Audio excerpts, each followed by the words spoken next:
नमस्कार दोस्तों, स्वागत है आपका हमारी चैनल कर्म धर्म की बातों में। आज हम इस वीडियो में बात करेंगे भगवान को अपने भक्त से कौन सी भेंट सबसे प्रिय है। भगवान की पूजा में भावना और श्रद्धा का महत्व सोने और चांदी से ज्यादा होता है। इस बात को अत्यंत खूबसूरत तरीके से समझाने हेतु श्री कृष्ण और उनकी दो बीवियों रुक्मिणी और सत्यभामा से संबंधित एक बहुत ही अच्छी पौराणिक कथा है। भगवान श्री कृष्ण की पत्नी सत्यभामा के मन में एक दिन बहुत ही अजीब सा विचार आया। वो हठ करने लगी कि श्री कृष्ण जी को अपने गहनों से तोलेंगी। श्री कृष्ण जी को जब ये बात पता चली तो वे सत्यभामा से कुछ बोले नहीं, बस मंद मंद मुस्कुराने लगे। सत्यभामा अपने ढेर सारे जेवर ले आई।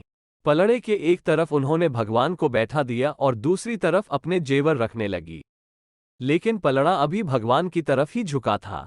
सत्यभामा के पास जेवरों की कोई कमी तो थी नहीं। वो जाकर और ढेर सारे जेवर ले आई, लेकिन पलड़ा जरा भी नहीं हिला। सत्यभामा ने अपने सारे जेवर तराजू पर रख दिए, लेकिन कोई फायदा नहीं हुआ। अंत में वह थक कर बैठ गई। तभी वहां रुक्मिणी का आगमन हुआ। सत्यभामा ने उन्हें सारी बात कह सुनाई। सत्यभामा की बात सुनकर तुरंत रुक्मिणी जी पूजा का सामान ले आई। उन्होंने भगवान की पूजा अर्चना की और उसके बाद में जिस पात्र में भगवान का चरणोदक रखा होता है उसे गहनों वाले पलड़े पर रख दिया। देखते ही देखते पलड़ा झुकने लगा और भगवान का पलड़ा ऊपर उठ गया। सत्यभामा हैरानी से सब कुछ देख रही थी। उसको समझ नहीं आ रहा था कि जो पलड़ा उनके इतने सारे गहनों से नहीं झुका वो एक हल्के से पात्र से कैसे झुक गया। वे रुक्मिणी से इसका कारण पूछने लगी।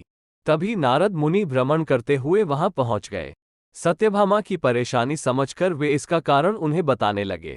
नारद जी बोले, भगवान की पूजा में महत्व सोने चांदी के गहनों का नहीं होता, बल्कि सच्ची भावना और श्रद्धा का होता है। ईश्वर को सिर्फ सच्चे प्रेम, श्रद्धा और भक्ति की भावना से ही पाया जा सकता है।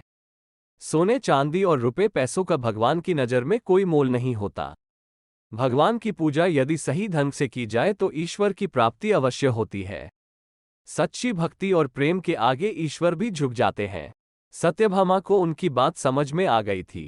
इस पौराणिक कथा के माध्यम से हमें यही सीख मिलती है कि अगर भगवान के करीब रहना है या ईश्वर को प्राप्त करना है तो सोना चांदी और पैसा जैसी भौतिकवादी चीजों को भूलकर अपने मन में श्रद्धा का भाव उत्पन्न करे। यही एकमात्र मार्ग है सच्ची भक्ति और ईश्वर को पाने का।